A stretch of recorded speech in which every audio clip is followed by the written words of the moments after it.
I'm going to show you my studio.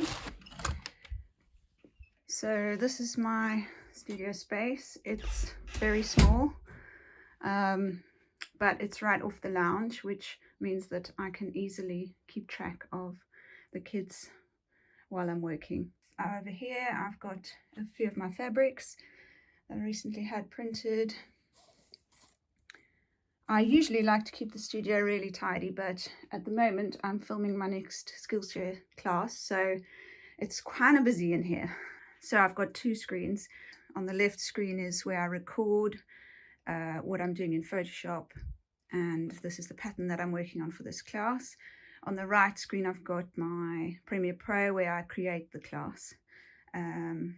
This is some sketches I've done for this current class, and this is my tablet for drawing. It's the Wacom.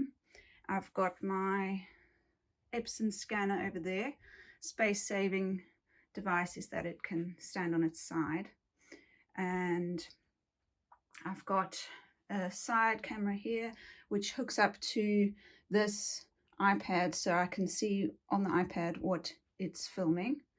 And I've got my painting desk, and I've got a little iPad there for source images that I work from. I've got my two holders for holding my overhead camera, which is my iPhone, and then I've got my Kuretake paints, and I also use a bit of Holbein. I've got the piano because there's nowhere else to put it in the house. One day I hope to have a bigger studio. This is another painting I'm working on at the moment, and down there is the plan for the painting.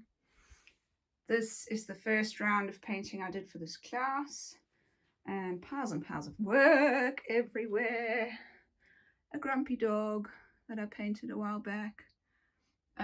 Drawing I did many years ago, and then a few things on the wall, some of my watercolor paintings and drawings, and this beautiful print that was given to me, and I do try to live by that.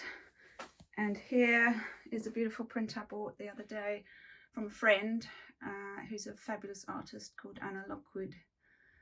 And over there I have storage. So it's kind of messy today. There's a lot going on, but it's my space and I love it.